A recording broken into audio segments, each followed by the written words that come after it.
मामले हो जाते हैं। सैयद तलत हुसैन साहब ने भी हमें ज्वाइन किया जी। और ये जो अफगानिस्तान वाला मामला ये बड़ा अहम है। तलत साहब अस्सलाम वालेकुम। जी वालेकुम अस्सलाम जी। तलत साहब आपका बहुत शुक्रिया। आप चूँकि बड़ा आपको प्यार है खेल से भी, क्रिकेट से भी, और लेकिन आज एक वाक़या और भी हुआ है। पाकिस्तान टीम की कारकर्दगी पर भी ज़रूर अपनी राय का ज़रूर दीजिएगा, लेकिन ये जो अफ़गान शायकीन हैं इनका क्या मसला है? 2019 के वर्ल्ड कप से लेकर आज 2025 में हम बैठे हैं, पाकिस्तान टीम की तरफ इनका रवैया इतना पुरतशद्दुद और नफरत वाला क्यों है? देखिए जी, इसके तो ज़ाहिर सियासी और समाजी मुहरकात हैं। ये जो नई जनरेशन है इसके जहन में कूट कूट के भर दिया गया है कि पाकिस्तान इनका एक दुश्मन मुल्क है, ये बयानी की एक जंग है उसका शिकार है। इससे पहले हम स्टेडियम में देख चुके हैं कि जिस तरह सीटें उखाड़ उखाड़ कर उन्होंने पाकिस्तान की जो तमाशाई हैं उनके ऊपर हमले किए। आप किसी भी स्टेडियम के अंदर चले जाएं, एक दो मरतबा मुझे मैच देखने का इत्तेफाक हुआ है, जो सबसे ज्यादा बदतमीजी का उनसर आपको नजर आएगा किसी भी एंड से, वहां पर यकीनन ये शहरी मौजूद होंगे। एक तो ये है कि एक अमूमी तौर पर जो हवा चल निकली है, चाहे वो सरहद के ऊपर प्रोवोकेशन हो, चाहे वो बैन अवी तौर पर पाकिस्तान के खिलाफ कैंपेन हो, तो क्रिकेट ग्राउंड के अंदर भी चली गई है। तो एक अमूमी माहौल जो है बहुत खराब है। दूसरा ये कि मेरे ख्याल में पाकिस्तान की टीम को बिलखुसूस निशाना बनाते हैं। इनमें से बहुत से मेन प्लेयर्स हैं, दो तो रिटायर हो गए हैं, तीन को मैं जानता हूँ बहुत अच्छे तरीके से, जो हमारे इस्लामाबाद और खैबर पख्तूनख्वा के ग्राउंडों के अंदर खेल के बड़े हुए हैं। हमारे कोचेस ने हमें तरबियत हासिल की है। उनमें से बहुत सारों की बैंक अकाउंट्स जो है जिसके अंदर पेमेंट्स उनको होती रही हैं, वो भी पाकिस्तान के अंदर मौजूद है। तो अब तवक्को ये करते हैं कि जब इतनी मेजबानी की गई हो तो कुछ ना कुछ रवैये इनके नरम हो, लेकिन बदकिस्मती से ये एक प्रॉक्सी के तौर पर इस्तेमाल होते हैं। अब पीछे पाकिस्तान के खिलाफ जो लॉबीज काम करती हैं वो भी कुछ शय देती हैं।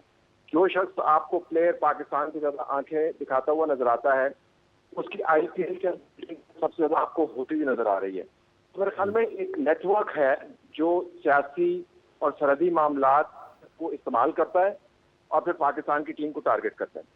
तारा साहब, आपको लगता है कि ये बाकायदा तौर पर एक ख़ास हिकमत अमली का हिस्सा है, अचानक नहीं हो रहा, और ये खिलाड़ियों की सतह पर भी नज़र आता है कि वो भी बहुत जारहाना तर्ज अमल इख्तियार करते हैं पाकिस्तान के खिलाफ खेलते हुए, और शायकीन की तरफ से तो पुरतशद्दुद है? तो ये किसी हिकमत अमली का हिस्सा है, या फिर आपको लगता है कि ये जो आपने शुरू में कहा कि उनके ज़हनों में कूट कूट कर ये भरा गया पाकिस्तान बारे? देखिए, जब आप बतौर तमाशाई जाते हैं एक मैच को देखने के लिए, तो आपके जज्बात वैसे ही खामखा भड़के हुए होते हैं, चाहे वो खुशी के जज्बात हों या आपको किसी बात पे गुस्सा आया हो। तो मैं ये नहीं कहता कि इन्होंने बाकायदा बंदे बिठाए हुए थे कि खुशदिल को प्रोवोक करें, उसको गाली निकालें या पाकिस्तान के बारे में शर्मनाक अल्फाज इस्तेमाल करें, उसको प्रोवोक करें। मैं बिल्कुल ये इम्प्लाई नहीं कर रहा क्योंकि मेरे पास मालूमात नहीं है। लेकिन मैं जो गुजारिश कर रहा हूँ ये कि आप इसको खारिज से इम्कान करार नहीं दे सकते। अच्छा, अगर कोई वहां पर एजेंट प्रोवोकेटर ना भी बैठा हो, फिर भी जो माहौल बना हुआ है, क्योंकि उन्होंने टीवी पर ये इतनी मरतबा देखा हुआ है, अफगान प्लेयर्स की बॉडी लैंग्वेज को देखा हुआ है, अपने दूसरे जो शायकीन के रवैयों को देखा हुआ, तो ये कॉपी कैटिंग करते हैं जी। यानी आपने देखा कि आपके जो शहरी हैं वो एक मैच में ये रवैया अख्तियार कर रहे हैं, तो हमें भी दूसरे मैच में रवैया अख्तियार करना चाहिए। तो मैं खारिज से इम्कान इसको नहीं करार देता कि बीच में दो तीन लोग ऐसे हों, लेकिन अमूमी तौर पर क्योंकि तमाम की तमाम जनरेशन जो है इसको एक खास प्रोपेगेंडे के तहत, बयानिए के तहत हम ऊपर लेके आए हैं कि ये पाकिस्तान के खिलाफ बात करे, तो वो जो लोग हैं अफगानिस्तान में बैठे हों या हिंदुस्तान में बैठे हों, उनकी हिकमत अमली अमूमी तौर पर तो ये थी जिसके नतायज आपको नजर इस वक्त आते हैं ग्राउंड के अंदर।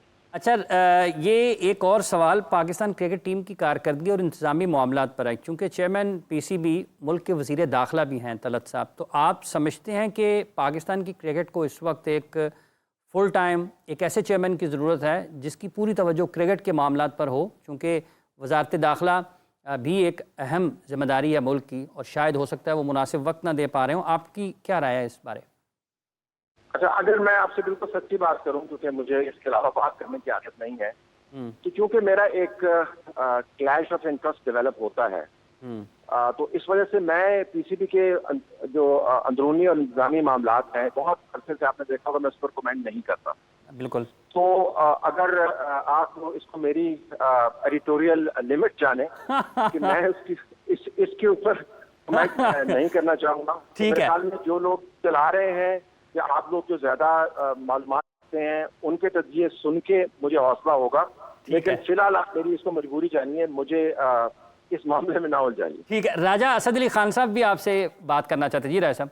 बहुत शुक्रिया तलत साहब। एक तो हम नेशनल पूल का जिक्र करते रहते हैं, तो गनी इंस्टीट्यूट ऑफ क्रिकेट में जो आपके साहबजादे हैं, उनके साथ मैंने टॉस के दौरान आई हैव अ डिस्कशन, फिर मैंने उनको खेलते हुए देखा। बड़ा ज़रूरी है कि ये थोड़ा सा अर्बन कल्चर का खेल भी है क्रिकेट जो है। ये बताइए कि आपके जो साहबजादे हैं जिनमें बड़ा प्रॉमिस है, आपने तो कभी उनको प्रमोट नहीं किया, लेकिन जो लोग देखते हैं उनको खेलते हुए, उनमें और जिसमें मैं भी शामिल हूँ, उनमें बड़ा जौहर है। तो क्या आप उनको खेलने की इजाज़त दे रहे हैं? वो किस मुकाम पर हैं? और क्या हमें कोई अच्छा क्रिकेटर उनकी सूरत में फ्यूचर में मिल सकेगा? देखिए, मैं अपनी एडिटोरियल हक को मद्देनजर रखते हुए ये कहूँगा कि ये जितनी जनरेशन है, शामिल का आपने जिक्र किया, शाहजेब लड़का इनके साथ है, अजान 19 में इनके साथ है, अरफात इनके साथ है, इसके अलावा फास्ट बॉलर्स बहुत अच्छे हैं, भट्टू साहब हैं, फास्ट बॉलर बहुत अच्छा बॉल करते हैं। अगर आप इन तमाम लोगों को देखें ना जी, तो ये अंडर 13 का बैच है जो पहली मरतबा मुश्ताक साहब की जो ट्रेनिंग है उसके खाते में ऊपर आया। फिर इस बैच को और मौका मिला जब इन्होंने पाकिस्तान जूनियर लीग करवाई पीछे। उसके इंतजामी अमूर आप किसी तरह भी रख दें, जब आपको मेंटोर कर रहे हों, विवियन रिचर्ड्स मेंटोर कर रहे हों, मनरो मेंटोर कर रहा हो, समी मेंटोर कर रहा हो, तो आप अंदाजा कर सकते हैं कि वो जो छोटे बच्चे हैं जो 16-17 साल के हैं, उनका जो कॉन्फिडेंस है किस लेवल के ऊपर जाएगा। फिर आपने देखा कि अंडर 16 के 3 साल, फिर अंडर 19 के 3 साल, और उसके बाद फर्स्ट क्लास। शामिल का आपने जिक्र किया, अभी जो प्रेसिडेंट ट्रॉफी हुई है स्ट्राइक रेट में वो सबसे ऊपर है फर्स्ट 10 में, वो नंबर 2 है रन के हिसाब से। और जो उनके साथ नंबर 1 है, उन्होंने जब फर्स्ट क्लास खेलनी शुरू की तो शामिल उस वक्त भी शामिल जैसे लड़के 3 साल के थे। तो जो मैं कहना चाह रहा हूँ ये कि जब तक आप बच्चों को लंबी क्रिकेट नहीं खिलाएंगे, लंबा एक्सपोजर नहीं देंगे और उनको ग्राइंड में से नहीं निकालेंगे, तब तक कुछ फंडामेंटल इश्यूज है वो बरकरार रहेंगे। तो एक तो ये है। दूसरी बात ये कि मैं बिल्कुल जाती तौर पर इस बात के हक में नहीं हूँ कि आप 150 करें तो आपको पाकिस्तान खिला दें, आप 100 करें एक सीजन के तो पाकिस्तान खिला दें। ये जो इंडियन प्लेयर्स, अगर आप उनका रिकॉर्ड देखें, बड़े बड़े प्लेयर्स को उन्होंने वापस क्यों रणजी ट्रॉफी के अंदर भेजा है? वो कोहली को क्यों कहते हैं कि वापस जाकर डोमेस्टिक खेलें? तो जब तक आपने डोमेस्टिक के अंदर बच्चों को सही उम्र तक रगड़ा नहीं लगाया, तब तक मेरे ख्याल में फंडामेंटल्स तब्दील नहीं होंगे। और आखिरी बात ये कि रगड़ा लगाने का मतलब ये नहीं है कि उनको रगड़ा ही लगाते रहें, यानी उनको 30 साल तक रगड़ा ही लगाते रहें और 31वें साल में उनको चांस दें। एक टाइम एज होती है which is between your 18 and 23, जिसमें फ्लावर करना होता है वो 23 साल तक फ्लावर कर जाता है। और हमने तो यही देखा है, सहाफत में भी यही देखा है कि जिसमें नहीं करना होता ना जी, तो वो फिर 33 साल में भी नहीं करता। वो नहीं करता। बहुत बहुत शुक्रिया तलत साहब आपका, आपने अपना वक्त दिया।